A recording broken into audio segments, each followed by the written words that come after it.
you do? You go back. You start from there. Yeah? And I thought, what do? I have all these guys. I think if you are a filmmaker and artist, it's nice to be here with the world. Bonjour, Karine Barclay. Bonjour. J'ai eu l'opportunité de commencer à travailler dans l'événementiel pour un gros événement à Dubaï, qui est le Annual Investment Meeting. Et c'est vraiment là que ça a commencé. Avant, j'avais organisé des événements pour des associations, pour la mienne, etc. Mais vraiment, l'événementiel professionnel, ça a commencé là. Et au niveau structurel, aujourd'hui, vous êtes une association ou dans Non. Donc, j'ai créé une entreprise au Togo. Ma société, elle est basée au Togo, puisque quand j'ai arrêté de travailler avec Dubaï et Abu Dhabi, je savais que mes prochains clients auraient été donc en Afrique. Et donc, j'ai créé cette société au Togo. Il faut le savoir, il faut à peu près 2 heures pour créer une entreprise. Donc, c'était très facile. Le cinéma africain est en pleine mutation. Et c'est pour ça que le pavillon Afrique est vraiment tombé, disons, au bon moment. Parce qu'il y a toute une conjonction d'éléments, comme par exemple des films qui ont fait vraiment des hits au box-office, des films surtout noirs américains, mais qui ont rejailli en fait sur l'Afrique, parce que tout simplement on s'est rendu compte un peu dans le monde entier que des films avec des Africains, avec des Noirs, pouvaient vraiment faire des hits au box-office. Et comme vous savez bien, ce qui mène le monde, c'est l'argent. Donc quand le monde entier s'est rendu compte de ça, ils se sont dit tiens, mais vraiment il faudrait qu'on ait des contenus africains. Et il y a vraiment une demande pour des contenus africains. Et c'est vrai qu'il manque un peu de structure, il manque de l'argent, mais quand on voit vraiment ce que les cinéastes font vraiment avec très peu d'argent, avec des bouts de ficelle, je crois qu'ils subliment leur créativité. C'est absolument magnifique. En termes de distribution, il y a encore du travail, bien sûr, mais je crois vraiment qu'il ne faut pas que les Africains cherchent à tout prix à briller en Occident et aux États-Unis. Il faut surtout qu'ils pensent qu'à côté d'eux, c'est déjà l'international, c'est déjà un marché et qu'ils doivent en profiter. Par exemple, un film togolais peut très bien être diffusé dans toute la sous-région et ensuite également en faisant du bon sous-titrage, aller bien sûr dans les pays anglophones, parce que c'est vrai que c'est le Nigeria qui est vraiment passé devant Bollywood, même en termes de nombre de productions, qui est en train vraiment de faire un saut qualitatif aussi.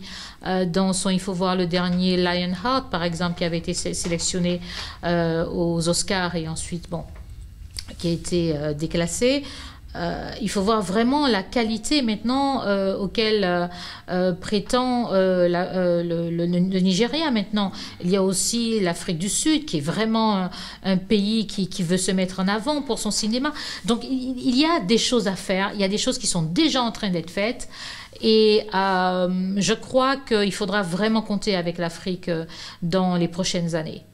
Mais est-ce qu'on peut dire, par exemple, qu'il y a un cinéma sénégalais, un cinéma togolais, un cinéma ivoirien, un cinéma nigérien et Afrique du Sud, ou est-ce qu'il y a un vrai cinéma africain? Non, on ne peut pas dire qu'il y a un cinéma africain. Tout simplement parce que souvent, quand on parle de cinéma africain, on fait comme si l'Afrique c'est un pays. L'Afrique c'est un continent avec des cultures différentes, avec des langues différentes, avec des manières de vivre différentes. Donc, nécessairement, chaque pays a sa particularité. Et justement, jusque-là, les pays faisaient le cinéma pour chez eux. Un petit peu, éventuellement, pour être dans des festivals à l'étranger, etc. Mais maintenant, ils se rendent compte que leur spécificité, ils peuvent la garder. Ils veulent en fait raconter leur propre histoire. Et évidemment, l'Afrique a des frontières qui sont poreuses. Donc, une histoire racontée peut-être au Bénin peut avoir un écho au Ghana, peut avoir un écho en Côte d'Ivoire, etc.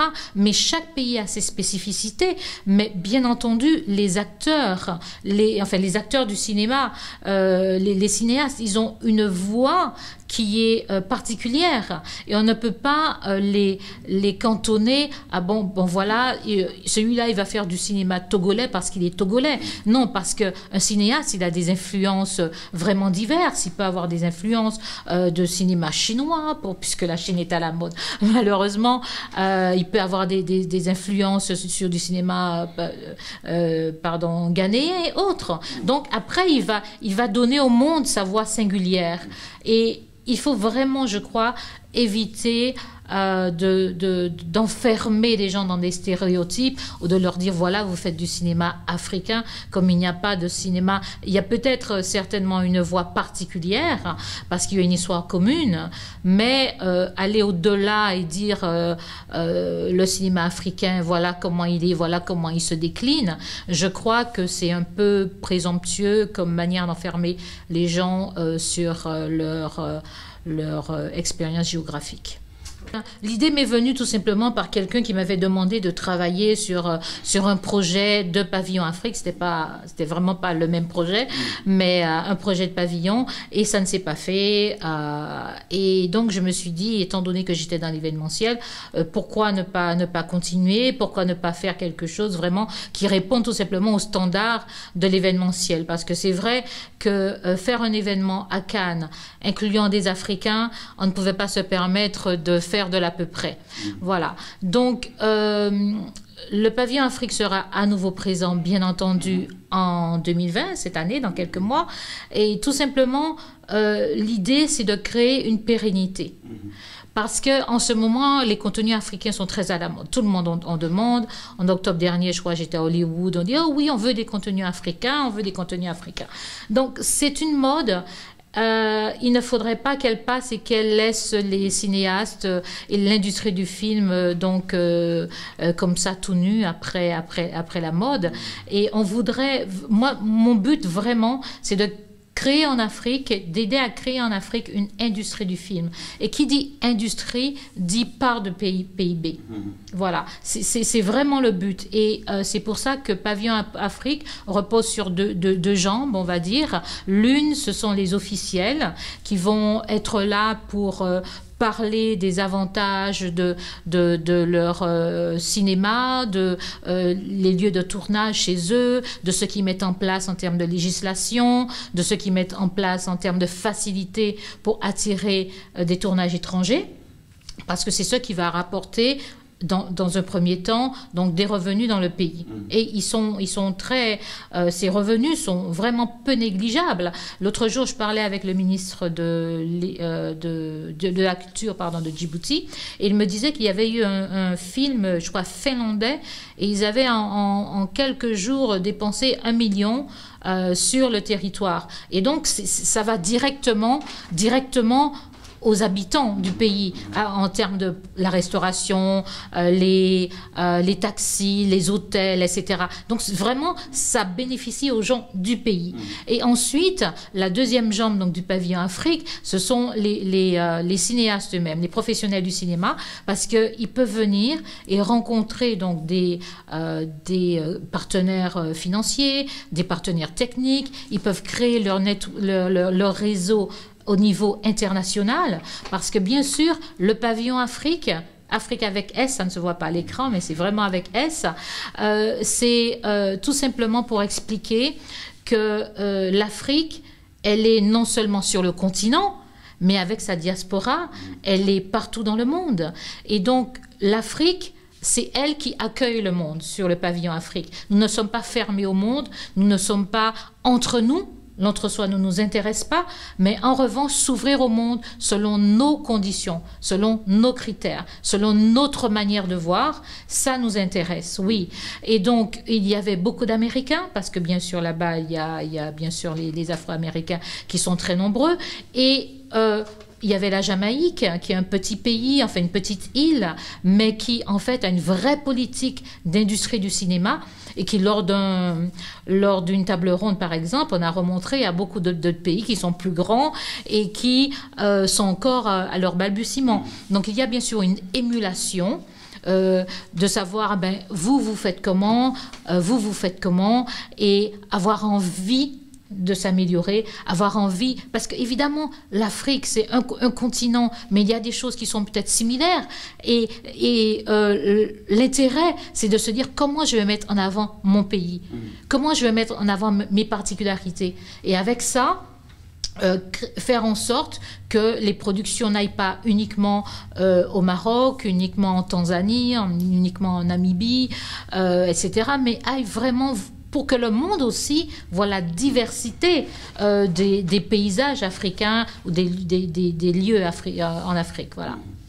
Alors, comment celui-ci, justement, enfin, le pavillon Afrique, a-t-il été accueilli sur la croisade et au cœur du marché du film? Avec du scepticisme au début. Disons au début en phase de préparation, bien sûr, mais une fois qu'on a été là, ça a été un vrai déferlement. Je dois dire qu'on a réussi au-delà de nos attentes en termes de nombre de personnes. On a eu 14 pays africains, plus la Jamaïque qui était présent, plus tous les pays dont les cinéastes sont venus, sans qu'un ministre ou qu'un officiel soit représenté. Je crois qu'il y a eu à peu près 30 pays quand même représentés sous la tente. Donc, c'était... il y a une envie. Il y a une vraie envie qui est là. Maintenant, il faut qu'on arrive à catalyser et à faire en sorte que ça se concrétise en termes d'opportunités pour les professionnels du cinéma, donc en termes de collaboration pour qu'ils puissent trouver des financements, ce qui est vraiment très compliqué, trouver aussi des partenaires et également trouver parce que sous le pavillon, il y avait l'Afrique francophone, l'Afrique anglophone. Souvent, ils sont séparés. Souvent, les films ne sont pas traduits. Là, ils se sont dit, mais voilà, mais nous pouvons faire des productions avec l'Afrique anglophone, ou les anglophones disaient avec l'Afrique francophone. Qu'est-ce qui nous en empêche? Il y a ce talent qui m'intéresse, je peux aller le prendre là où il est. Et cette année, on essaiera d'avoir également les lusophones, je suis en discussion avec eux, et pour recréer un vrai continent avec une voix singulière. Alors, vous l'avez dit il y a quelques instants, donc il y avait à peu près 15 délégations officielles l'année dernière. Comment cette nouvelle session va-t-elle se passer? Est-ce qu'il y a encore quelque chose de nouveau? Il va y avoir plus de délégations? Il va y avoir, déjà, il y a 3 pays de plus, la Centrafrique, le Cameroun et la Côte d'Ivoire. Donc, je suis en négociation avec pas mal d'autres, bien sûr. Et... cette année, il y aura... Vous savez que cette année, pour la première fois, il y aura au Festival de Cannes un président de jury noir. C'est Spike Lee. Donc, bien sûr, ça va créer encore plus de retombées, plus de lumière. Et le pavillon Afrique compte bien profiter de cette occasion pour aussi jeter un peu plus de lumière sur le pavillon, sur ceux qui y sont. Parce que notre but, c'est de faire... de montrer... des cinéastes qu'on ne connaît pas. Ils sont connus chez eux souvent, ils sont connus peut-être dans 2 ou 3 pays autour, mais ils ne sont pas connus de manière internationale. Donc ce qu'on veut, c'est qu'ils soient plus connus, c'est qu'ils aient des contacts à des niveaux qu'ils n'auraient même pas rêvé. C'est vraiment ce dont j'ai envie ce que j'ai envie de faire. Et aussi faire en sorte que plus de monde encore se rendent compte qu'il y a des talents en Afrique qui ne demandent qu'à être un peu plus utilisés.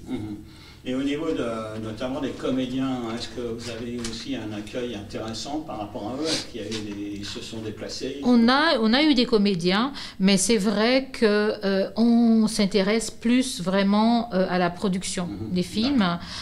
Donc des comédiens sont venus, bien sûr, parce que c'est aussi pour eux l'occasion de rencontrer des producteurs, des scénaristes, etc.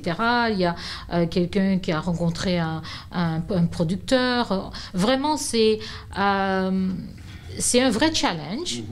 C'est un vrai challenge, mais il y a eu un tel bourdonnement comme ça sous le pavillon, et c'est quelque chose auquel je ne m'attendais pas. Donc c'était pour moi un événement bien carré, etc.